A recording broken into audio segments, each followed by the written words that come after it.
Okay, good morning, everybody. Uh, Hopefully your exam went well. If you have any issues that are personal in nature, please email it to me. If you have questions about a specific question, take a screenshot and send it to me, and I'll be more than happy to look it over for you. We jump into 10, 11, I think 12 and 13 is what we have left. So we're working on chapter 10 today. And there's some practice questions on there just to kind of test you guys on the reading. I'm not doing a quiz, I'm not collecting this, but you guys should read the questions and just put down what you think the answers are. And I'll give you about 3 minutes to do that, and then I'll come back and we'll go over the questions.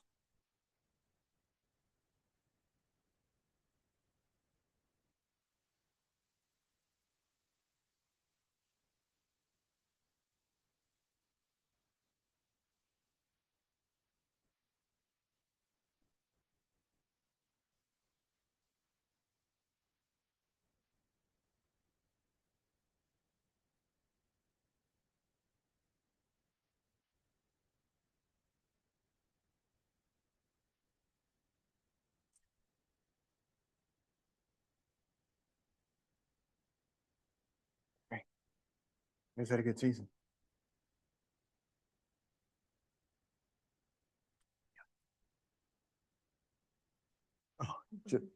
Oh, okay.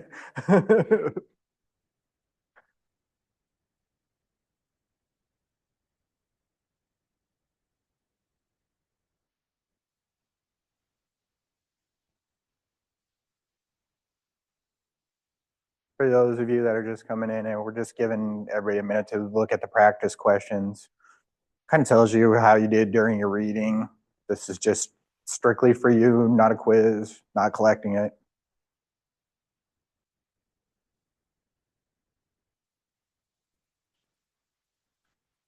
We'll go over them in about a minute.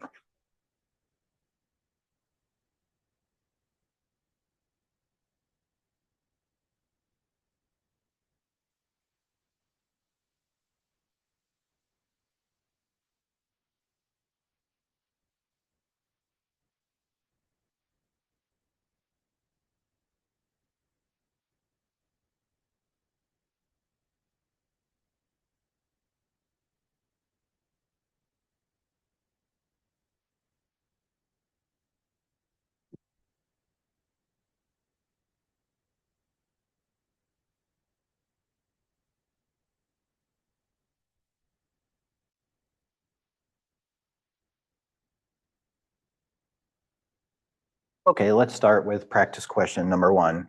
So it says among the short-term obligations, and when you hear short-term obligations, you should immediately be thinking current, and you should be thinking, okay, am I going to pay this off within less than a year? And so it says 90-day notes renewable for another 90-day period. So the most they're going to get out to is 120 days. So this is a current liability. Which of the following may be a current liability? So withheld income taxes are taxes that are withheld from employees' paychecks, but have to be remitted pretty quickly to where they're supposed to go. So if they're paying health insurance or they're paying, these are particular income taxes, those have to get remitted to the state and federal fairly quickly. So they're short-term or current. Deposits received from customers, usually current, right? They're not going to pay you in most cases a year ahead of time. And deferred revenue, sometimes it can be longer, but usually deferred revenue is within the current period. So all those answers are correct. Which of the following is not a condition allowing a company to exclude a short-term obligation from current liabilities? So there are some cases where you have a short-term obligation where you're either expecting or plan to refinance it, where you can actually not include it in short-term liabilities. So liability is contractually due to be settled more than a year after the balance sheet date. So that automatically tells you is long-term. Obligation must be due within 1 year. That is our answer. because it is not a condition allowing company to exclude short-term obligations from current liabilities. Now, why do we care about current versus non-current?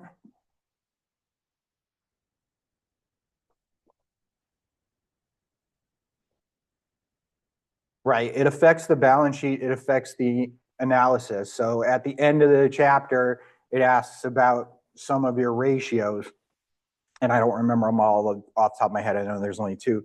But what they're doing is looking at your ability to pay current debt. And if you move it to long term, it doesn't look like it's due next year. But if it's in short term, then your investors can tell, how much you have due within that year and whether or not your current assets and your operations are going to cover it. Number 4, which of the following gives rise to the requirement to accrue a liability for the cost of compensated absences? So we'll find out that there's like 3 or 4 things that you have that are required. And so the payment is probable. Yeah, we're as a company expecting to continue. Employees' rights vest or accumulate. That means if there's a vesting period, you've gone beyond it, or they accumulate, they add up for you like sick days or something like that. The amount can be reasonably estimated, and so yes, that's true. And so all those are correct. When is a contingent liability recorded? It's when the future events are probable to occur and the amount can be reasonably estimated. Letter B. Okay. So hopefully you had a good recollection, but if you didn't, you have any questions, please let me know. We're jumping on to the next page, and we're just talking about what is a liability. And so we know the liability is that the company has incurred an obligation.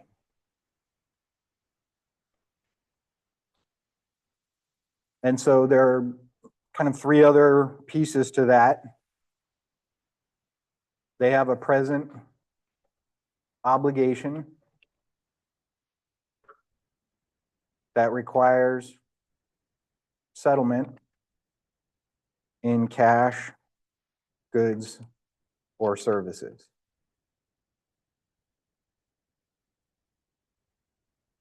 So they have an obligation that requires settlement. They accepted delivery of some goods, for example. It is unavoidable. So think about this in the normal course of business, right? We could always file bankruptcy and let the courts settle it out. So nothing is ever completely unavoidable except for student loans and death.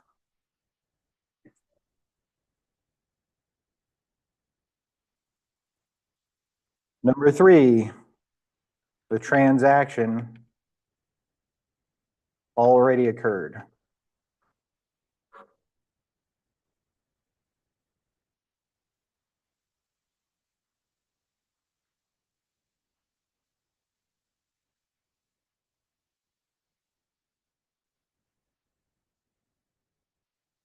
So it has to have happened already for it to be a liability. You are responsible for it. It requires settlement in cash, goods, or services, and it is unavoidable without having to sort of file bankruptcy.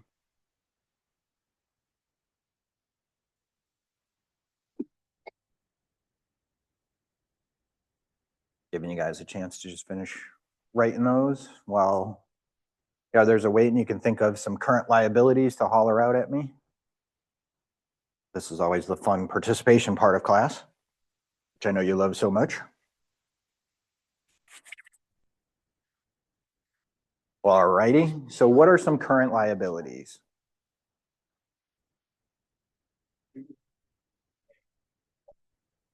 Okay, so utilities. And so I'm thinking of the accounts that would probably go into accounts payable, right? That's the first one I think of. What are some other ones? So we're talking about them in this chapter, short-term notes payable. sales tax payable.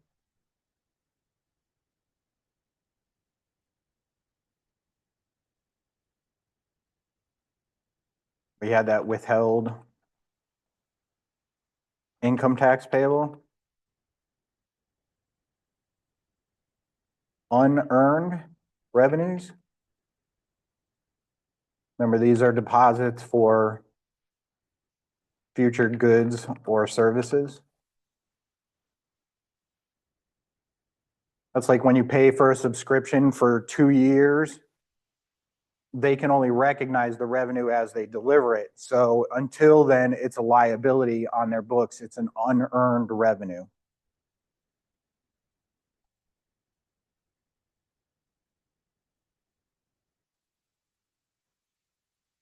And then we have some accrued liabilities. Remember, these are the ones that we have to make adjustments for. So things like interest payable. So if you borrow on a note and the note runs beyond the extent of your year or your period, you have to make sure that you record your interest expense and interest payable. And so those are some of them. Salaries and wages payable. Warranties payable. And income. We'll leave that one. Yeah, income tax payable. You have to do your taxes to figure out how much you owe.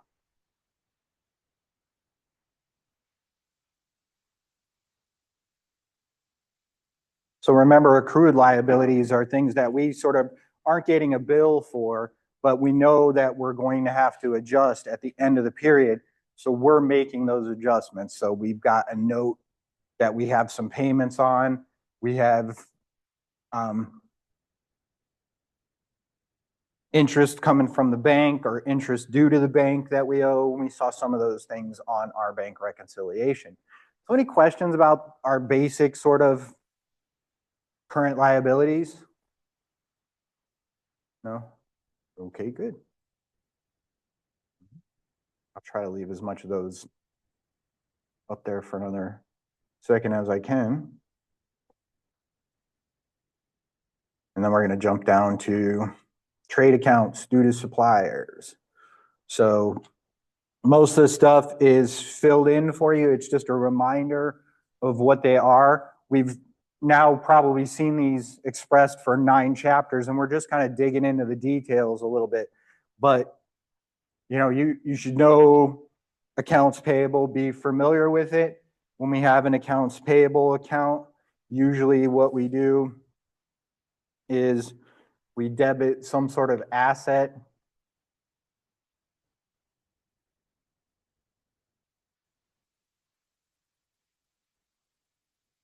So something like supplies or inventory, and then we would credit accounts payable.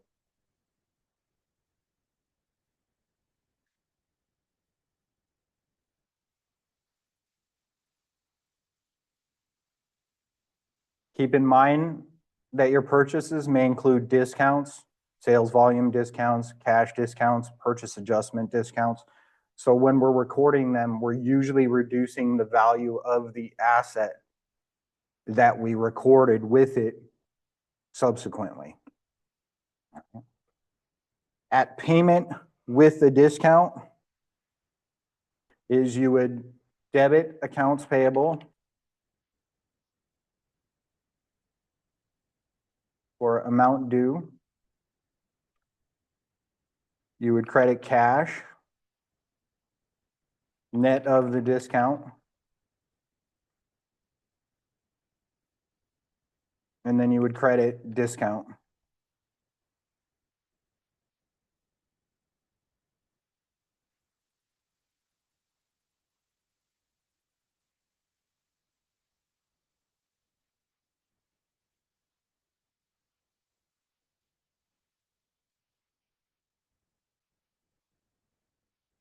Okay, dividends payable might not be one that you remember seeing, Dividends payable it only exists when the board says that the company is going to pay a dividend. So once the board says the company is going to pay a dividend, then it becomes a liability.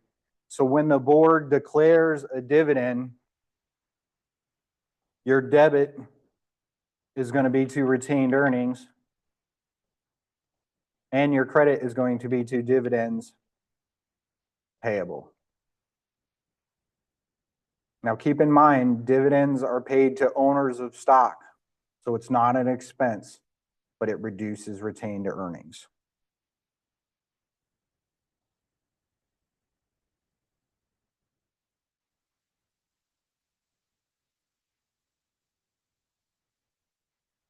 Unearned revenues I talked about. So here you would debit cash, the amount of the deposit, and then you would credit unearned revenue, and you'd usually have some name attached to it. So those are just kind of reminders of how to account for things that we've already been using and the type of entry that you see. And now we have example 1.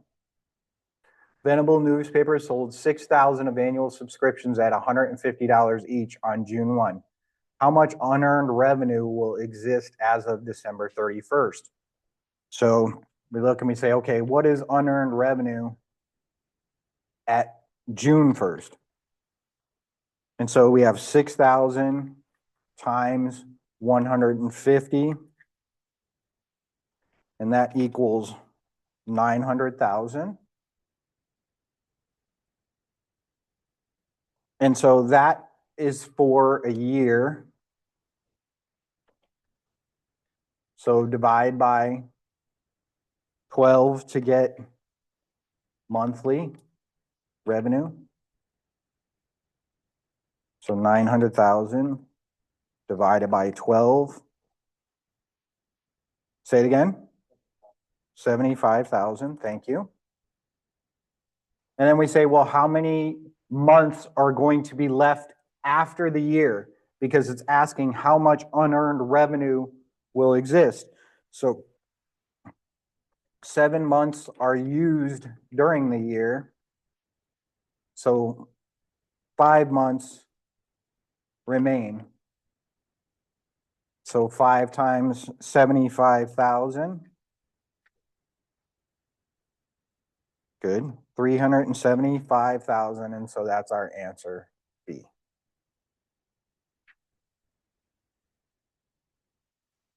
Now I know you don't have any space for it, but when they set it up, if you have a separate sheet of paper,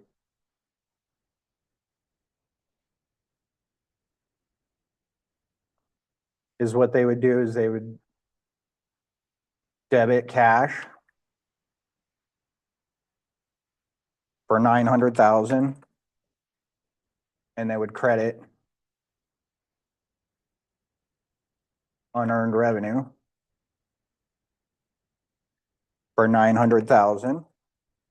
And then at year end, they would accrue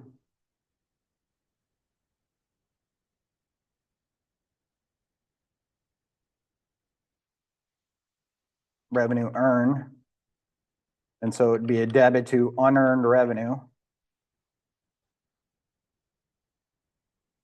and a credit to revenue. And so this would be the difference, which I think is 525.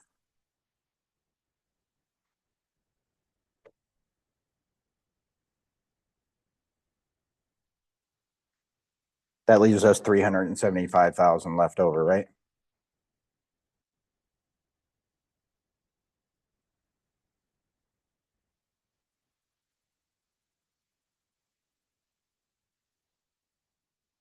Okay, so that's the entry that you would make at year end. And we have 900,000 minus the 525 because, right, we originally credited it and now we're debiting it. And so it reduces that balance to the 375,000. Any questions? You guys are probably familiar with sales tax payable, except for, you pay it to a vendor when you buy something. And then the company remits those sales taxes to the local or state taxing authority. So when they make a sale, how do they create it? Nope. So you're going to debit cash, credit sales or revenue, and then you'll credit sales tax payable. And this would be for the tax amount.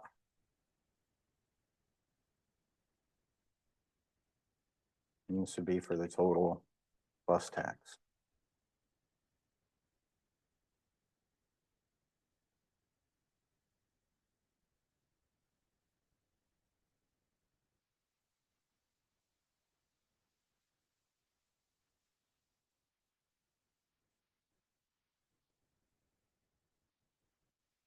Okay, so example 2.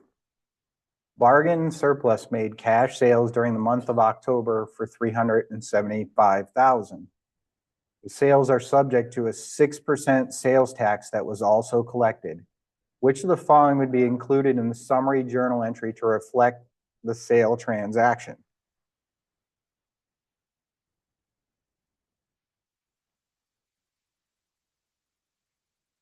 So if we're thinking about the entry,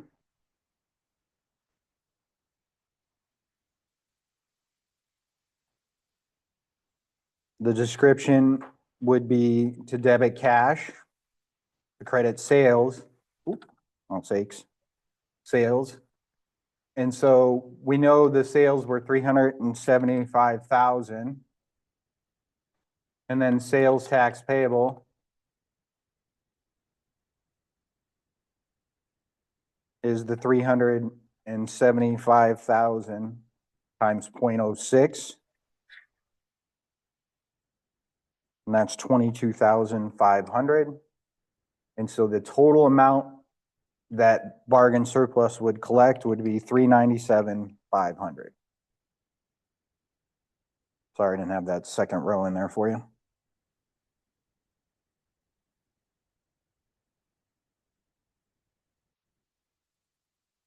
Any questions?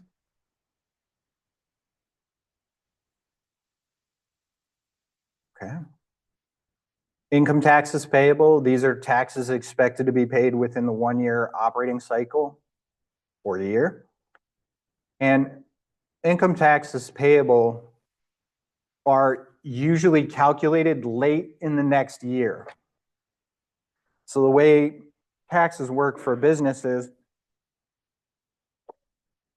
is that their taxes are due in April 15th, just like ours. However, most of the time, they don't finish up their tax return until October for that past year. So we don't know, as far as financial reporting, what happens. When do we have to have that information and make our best estimates of it? Can we wait until October? When do we see financial statements come out? At the end of the year, right? So if I'm in December, I have to have my financial statements out usually by the end of January or the first week in February. And my taxes are going to be done way out here in October. So how do we work that? So you and I, if we work a job, what do we have taken from our taxes? I mean, from our pay.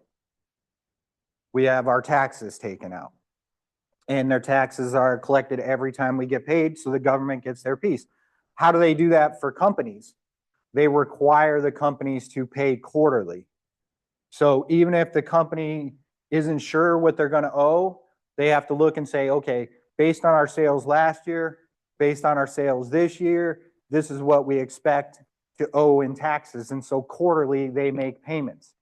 So the income tax payable doesn't get corrected until the next year. And the way the income tax payable works is it calculates your actual income tax expense. So when the companies pay installments, they actually pay down their income tax payable account. So it's a debit to income tax payable and a credit to cash.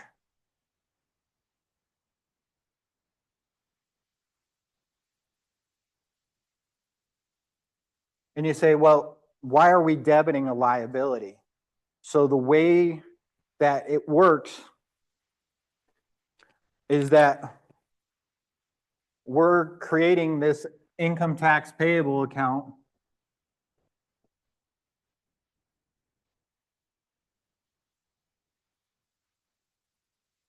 and we'll have, 3 quarterly payments.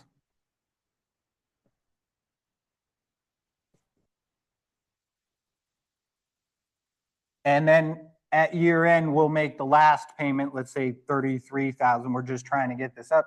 And what happens is when you do the taxes, it comes out to some number and you're going to be reasonably close with this, hopefully, otherwise you'll have to pay penalties. So income tax payable in here, let's just say it's 50,000. And then whatever shakes out is whatever shakes out, and what's left over, let's just make it 70. So I get the number. So this is what, 45, 60, 70. So at the end, you have no balance. And so that's ideally how it works. But we all know that these estimates aren't going to be perfect, and there's going to be some number that we owe when we calculate our taxes. But as long as you're close, then there's no penalty from the IRS. So now when the taxes are calculated, you debit income tax expense and credit income tax payable. So in this case, it comes after we've already recorded payments to the IRS.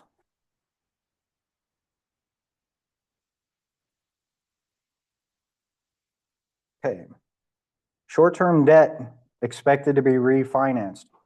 So oftentimes companies will have debt for 5 years. When they get to that 5th year, it would have to be moved into current because they're going to have to pay it off. However, if they have plans that are concrete and or a contract or something with the bank that says we're going to refinance this, then they can leave it in long-term debt. And again, this is important because companies want to know that you have the ability to pay your current liabilities, because otherwise you're going to fail in the first year or in that next year. But longer term, if you can move those out, then it makes your current look better. So just some reasons, if they intend to refinance it, you can leave it in as long-term. And then the entity has a contractual right to defer the settlement for at least 1 year. So that was like our first question there. It said, the payment is due in 90 days, but they can extend it for 90 days. So if they have a payment due in 6 months and then they can extend it for a year, then we would assume that that's long-term debt and they wouldn't plan on paying it until the year is up. So let's take a look at example 3. Jump Corporation has $3 million worth of short-term debt, expects to retire with the proceeds of sales of 85,000 shares of common stock. If the stock is sold for $25 per share before the balance sheet is issued, what amount of short-term debt can be excluded from current liabilities? So their plan is to pay it off, but they've got this transaction that's kind of in process right now. And so the question is, can we consider that paid off even though it's kind of still in process? And the answer is yes. We can assume that their proceeds from that are going to go to retire that debt. So their cash would come down and their debt would come down. And so how do we calculate the number? We take the 85,000 shares.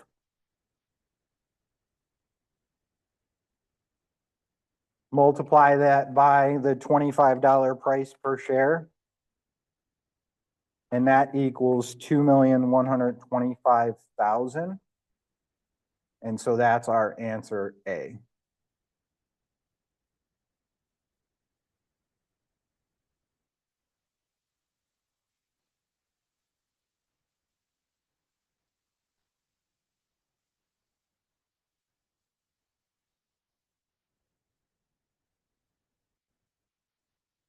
And that's just a reminder that you have to take it out of the cash balance. So if they're showing $5 million in cash after that sale, you still got to make sure you take it out of cash to reduce the short-term debt. Long-term debt expected to be due within 1 year. So if you have portions of long-term debt that you're making payments on, and usually these are bonds, then what you do is classify the current portion of long-term debt to current liabilities.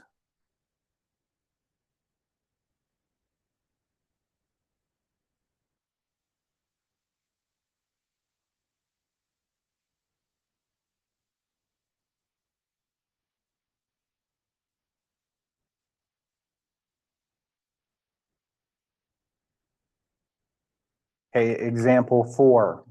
The currently maturing portion of long-term debt should be classified as a current liability if the portion so classified will be liquidated within 1 year using current assets.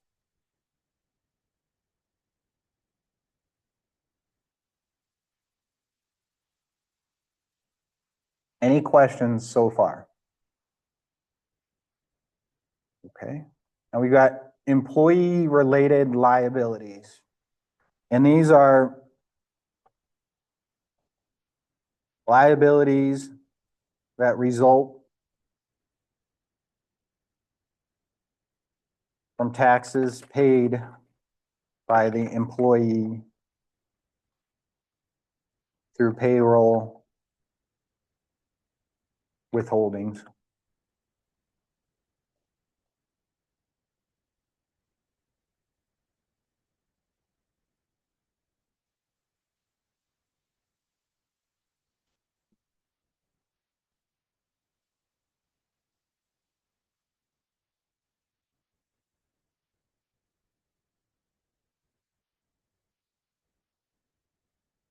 Now, all the liabilities are recorded by the company because they handle all of the money. They are actually not responsible for all the liabilities. Essentially, they're just a conduit for the ones that are employee responsibilities. So what are the liabilities on a paycheck that employees are responsible for? So you have federal and state income tax on pay.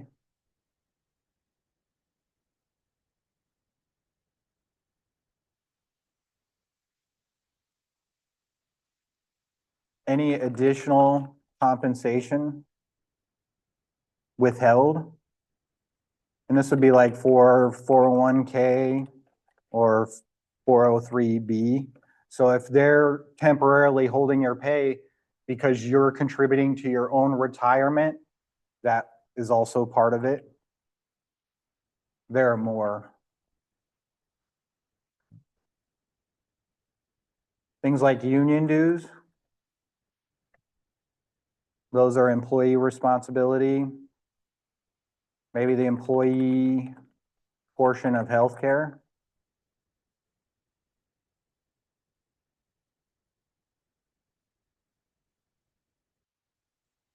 Their insurance, health insurance.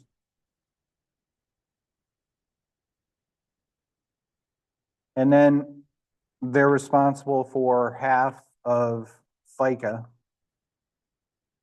which would be like Medicaid, Social Security, and unemployment.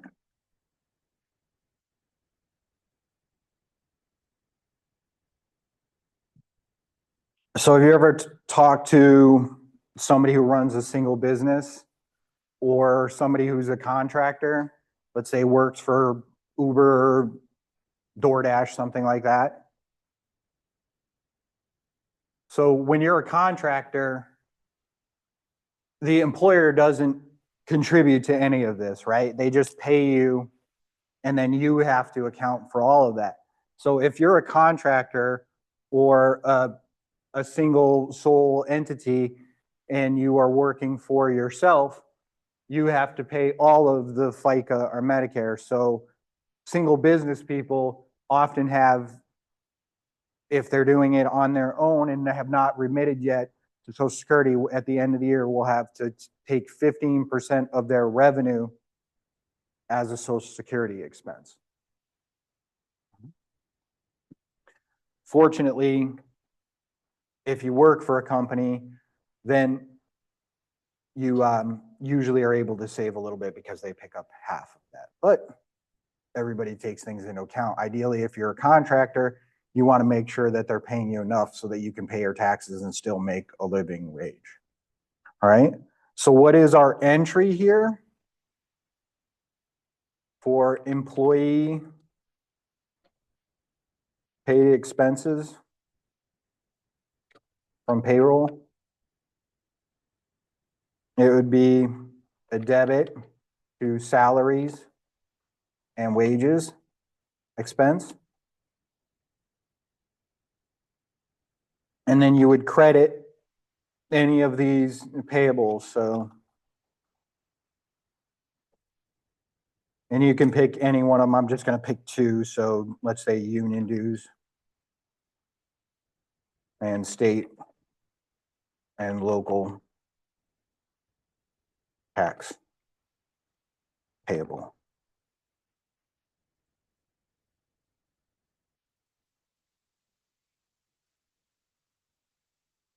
So that's what a typical entry would look like. Obviously, if you have more of those things, it would include more of those things on the credit side because it's an obligation to pay by the employer. It's a liability. Any questions there?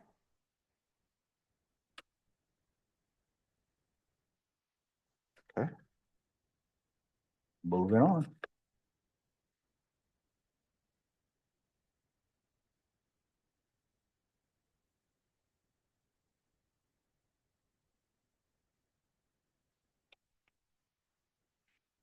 Employers.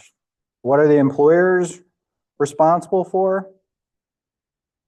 Federal and state unemployment.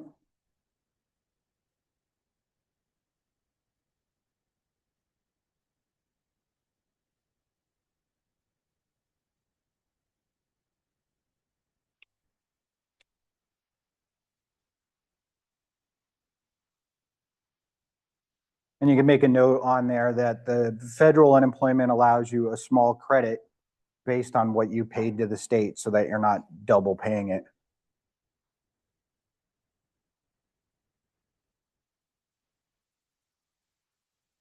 And then they're responsible for 1/2 of FICA, which would be Medicaid, Social Security, and we already talked about unemployment, so.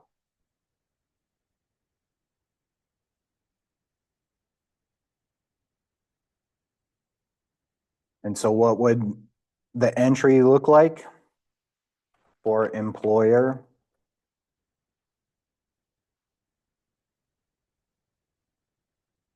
And so it'd be a debit to payroll tax expense, credit to FICA payable,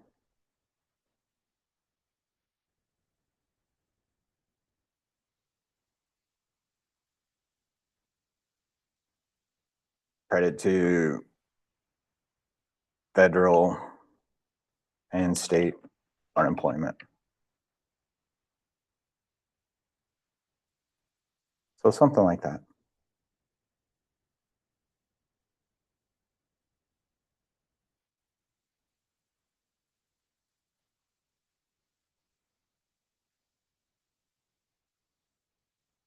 when you actually paid, you'd have a credit or a debit, sorry. FICA payable, debit to federal and state unemployment payable. And then you have a credit to cash for the amount. Usually companies have to remit that monthly.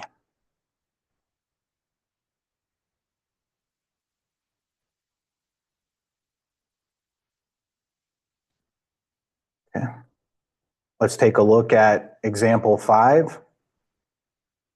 Palco Company, which has a taxable payroll of 1.2 million, is subject to federal unemployment tax assistance of 6.2% that includes a state contribution rate of 5.4%. However, because of stable employment experience, the company's state rate has been reduced to 2%. What is the amount of federal and state unemployment for Palco?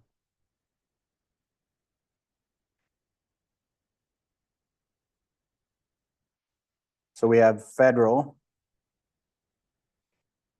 which would be 6.2% minus 5.4%, which equals 0.8.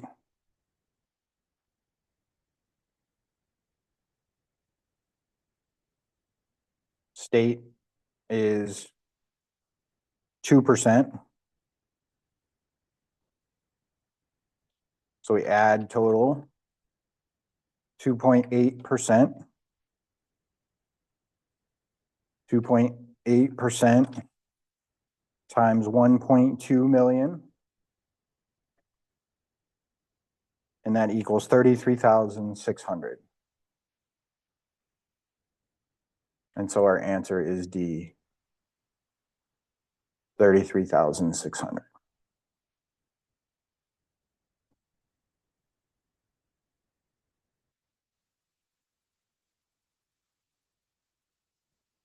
Any questions there?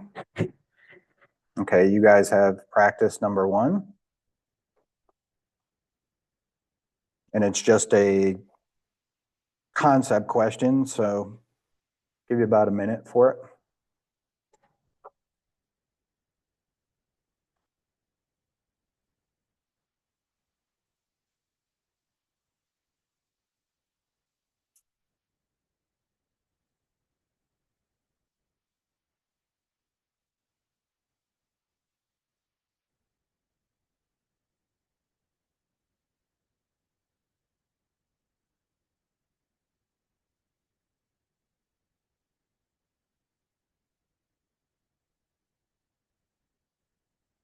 Okay, an employee's net or take-home pay is determined by gross earnings minus amounts for income tax withholdings and the employees.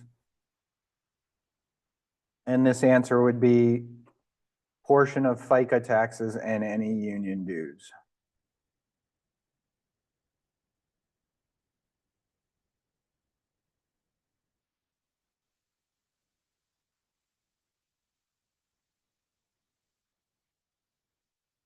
And you just have this little handy dandy chart here.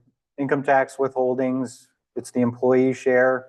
The employee pays for it. The employer reports and pays these liabilities usually within a month. Any questions before you get to compensated absences? Okay.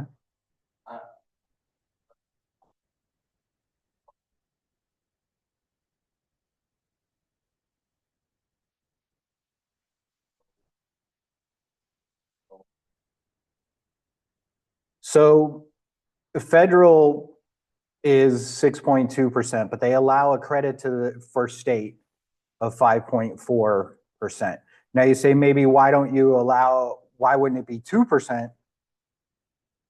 But they give 5.4 because it's up to 5.4 and they're a good state unemployment record. So they give them the full discount, and then the state taxes of 2%.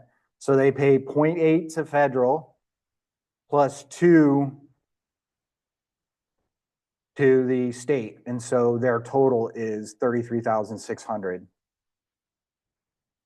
because they asked for federal and state unemployment tax.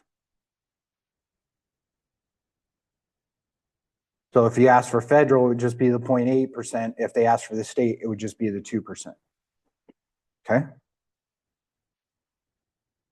All right, compensated absences. So with compensated absences, this is, for example, holiday pay, vacation pay, personal days, anything that you sort of earn as you are working. And so the obligation relates to the rights that vest or accumulate. Those things mean the employer is giving you credit for it. They are obligated to pay for it when you earn it. And it says the employer's obligation related to employees' rights to receive compensation for future absences is attributable to employees' services already rendered. So it has to have happened already, right? It can't be something that they plan to give you. Payment of the compensation is probable. We always assume that unless the company's going out of business, and the amount can be reasonably estimated. So let's take a look. Please take a second, 30 seconds to read carefully example 6, and then I'll go through it.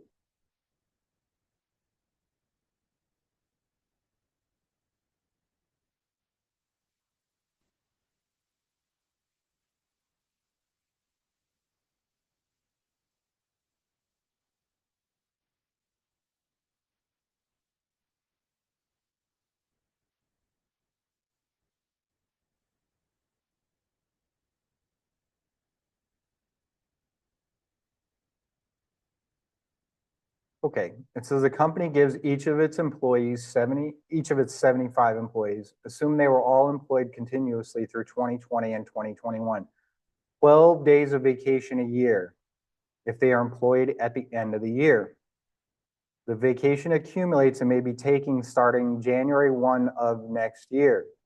The employees work 8 hours per day. In 2020, they made $21 per hour, and in 2021, they made $24. During 2021, they took an average of 9 days of vacation each.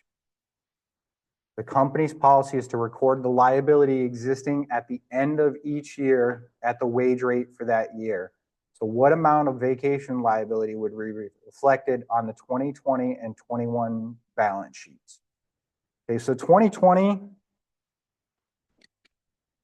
is going to have the full 2020 amount, and that would be 75 employees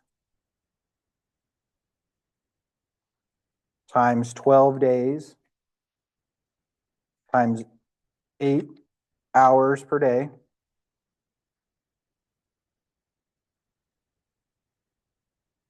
multiplied by $21 per hour. And so that's going to be their total liability, $151,200.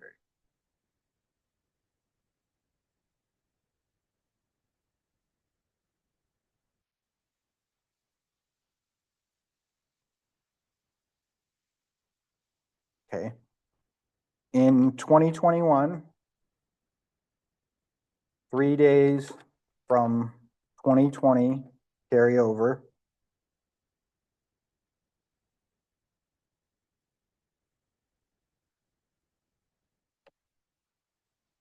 And 12 days are new. The company records liability at year end at the new pay rate. So we have 75 by 12 by 8 by 24. And that's for the 2021 year.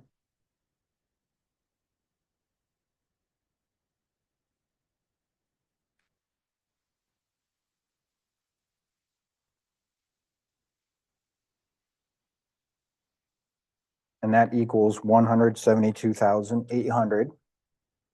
And so the partial year of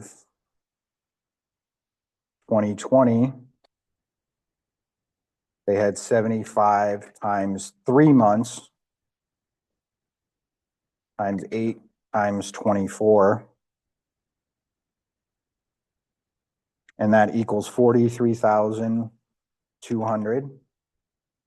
And so our total at 2021 end equals 216,000. And so our answer is C.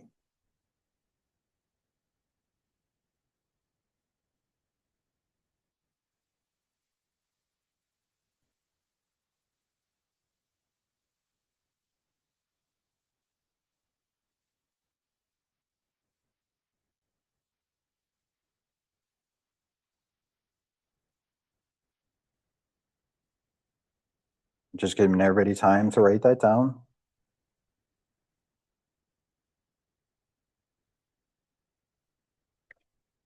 If you have it all written down, you can go to practice question number 2 on the next page.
So in about 3 minutes, we'll go over the second question.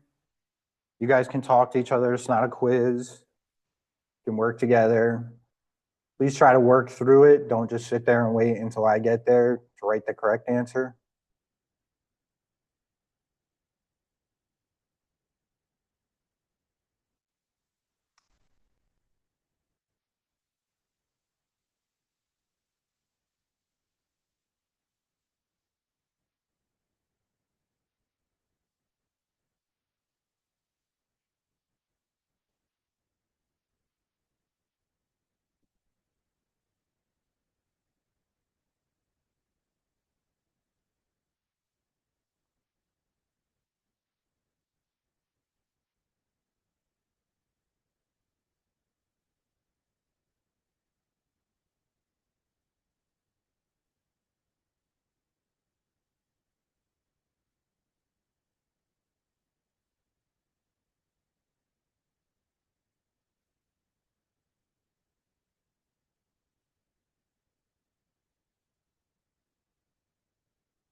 Okay.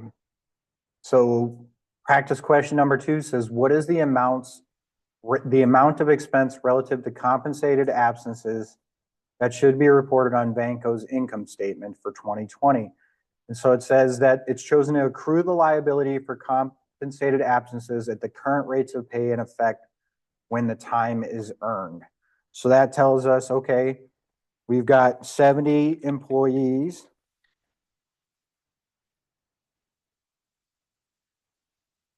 And they work 8 hours a day. And they have 10 days. And the rate that we're gonna accrue it at is 20.50 per hour. So our answer here is 114,800 for 2020.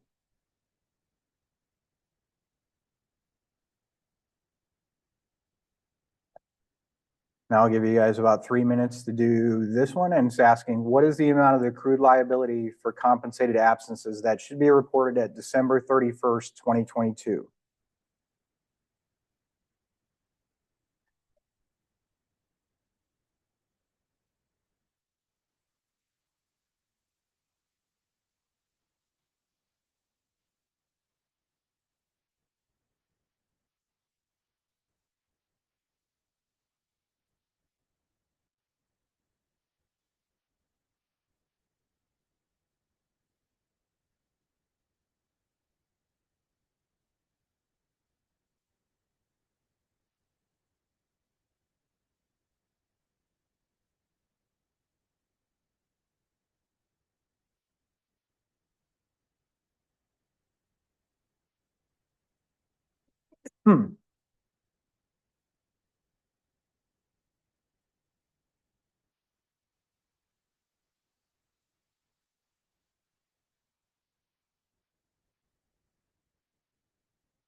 Think of vacation days like first in, first out, by the way.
Okay.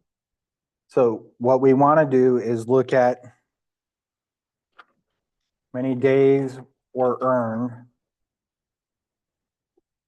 and that equals 30 days. Used were 18 days. So 12 days remain.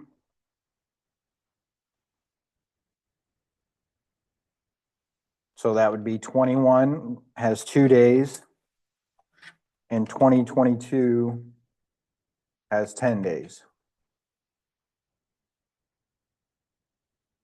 So we take 70 for 2021, take 70 employees, multiply it by 2 days times 8 hours times the pay rate in 2021, 22.5. And that equals 25,200. For 2022, you have 70 employees times 10 days times 8 hours per day. And the rate is $25 per hour. So we multiply that out and we get 142,800. So our total accrued at 12/31/2022 is our sum here. And I don't have that sum total.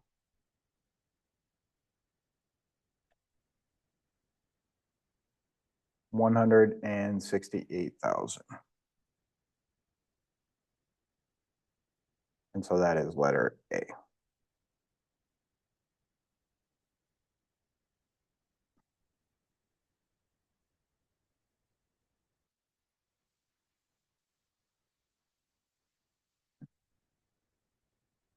Now we're moving to notes payable. And so here we're talking about short-term, but you know that they can be short-term and long-term. And so we know notes payable is a written agreement. It usually has interest. If it does not include interest, then companies have to impute based on their borrowing rate. And it can be current or non-current debt, but we're focusing on current for this chapter. So what is our entry when we take out a loan or have a note? Be debit, cash, or asset, right? Like a car, truck, something like that. And the credit would be note payable.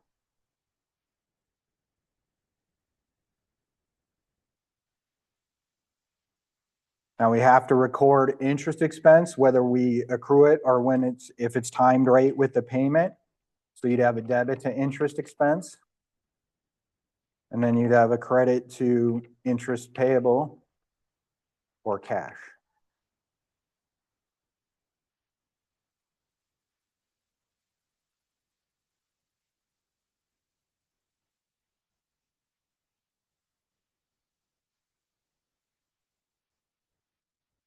And then what is a zero interest bearing note? Is a note that does not have interest rate shown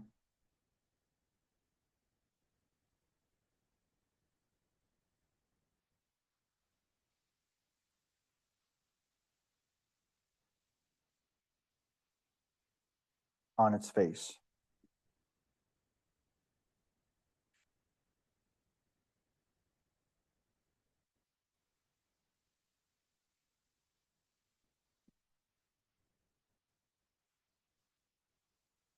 Okay, let's look at example 7. I figure most of you remember how to calculate interest, right? To calculate interest for a note, principal times rate times time. We've already talked about that, so I'm just kind of going, I pulled a question out of there that I thought you might be a little confused about. So it says the effective interest on a 12-month zero interest bearing note payable of $400,000 discounted at 7% is, and so we find the annual interest rate by taking the 400,000, multiplying it by 0.07, multiplying it by 12 over 12 because it's for 1 year, and that equals 28,000. Right.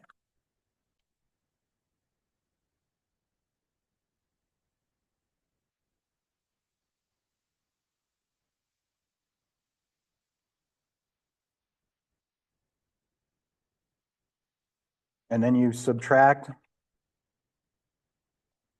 interest from principal.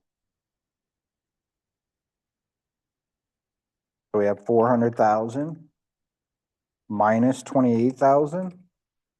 Not 280. So that equals 372,000.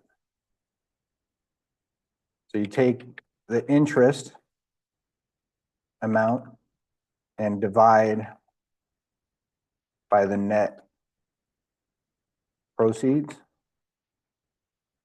And so you get 28,000 divided by 372,000.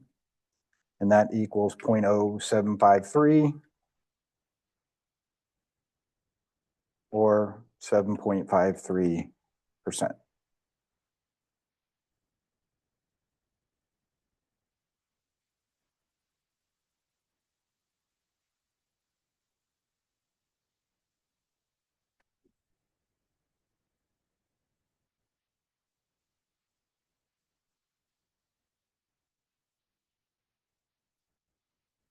Now I have practice number 4 for you.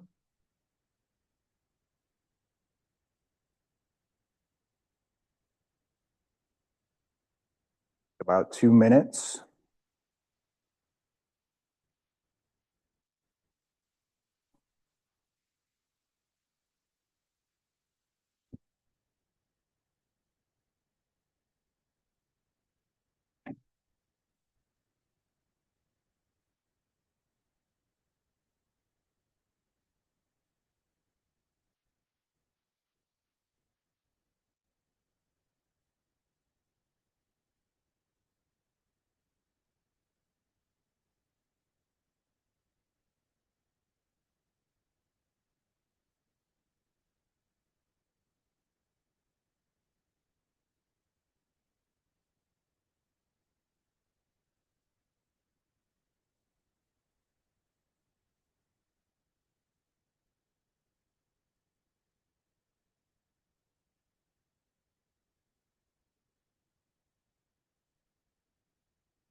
Okay, so the first part is a little bit easier. The second part, I don't think you've seen before, but wanted to see if you had read that in the book. So let's look and think about what would the entry be on October 1. So the entry on October 1 would be a debit to cash. How much cash do we get? 700,000, right? Okay, and then you're going to debit discount on note payable for 20,000.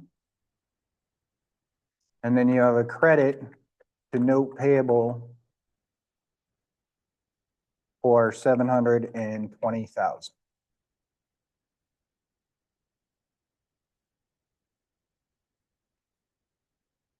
So zero interest notes get their interest expense from the imputed interest amount or the discount.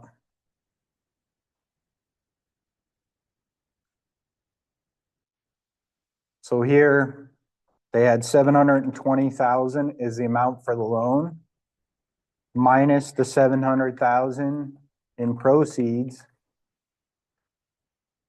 And that equals a 20,000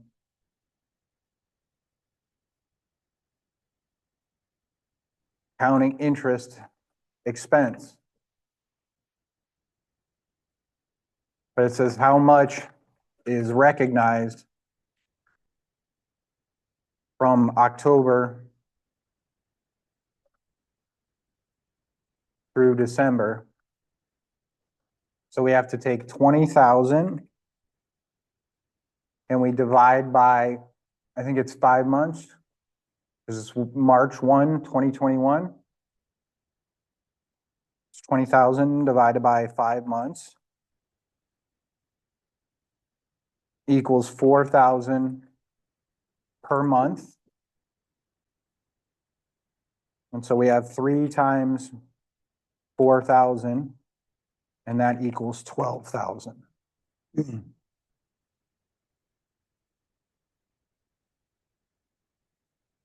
And so our answer is B, 720,000 and 12,000.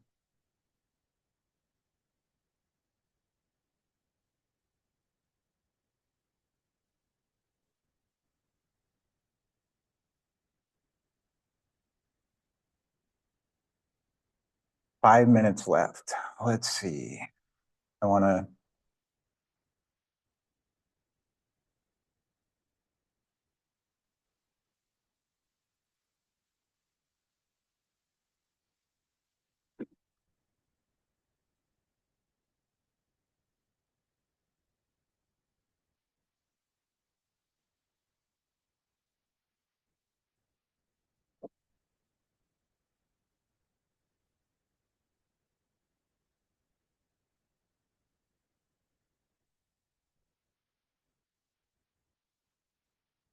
You're going to see a chart like this, and it's going to be a more accurate interest expense chart than doing this straight line, right? So here we say that there's 4,000 per month, but you're going to see an interest out there that's going to actually say, okay, you need to calculate this based on your earned interest.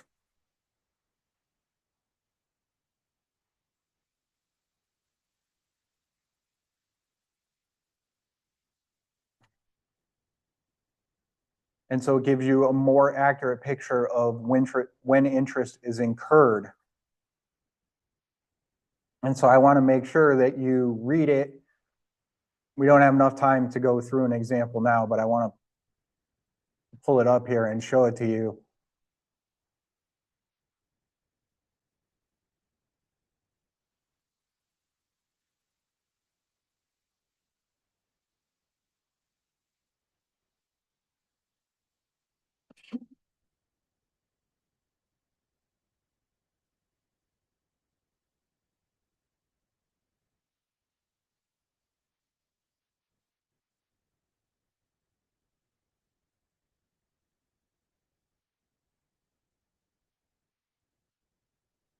Yeah, you can start packing up while I get this.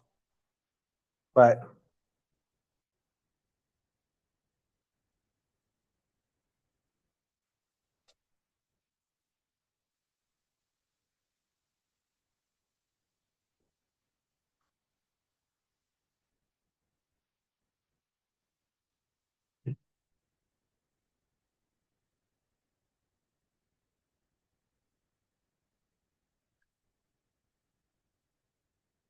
so make sure when you're reading the chapter that you pay attention to this. We'll talk a little bit more about it and we'll use one of these. So keep in mind, we have our carrying amount. This would be what we put something on the books for, the note payment, the interest expense, the difference, and it gives you your carrying value, the new value at the end of the year. So when we're tracking loans, our loans are going to decrease and our interest expense is also going to decrease. So this is called the effective interest method, and it gives you a more accurate number than just say splitting this total up and dividing it by the number, whatever, 5 here, and doing even numbers. So we'll do an example on the effective interest method when we come back. And on Thursday, we'll also have the in-class group work for chapter 10. All right. Have a great day. See you on Thursday.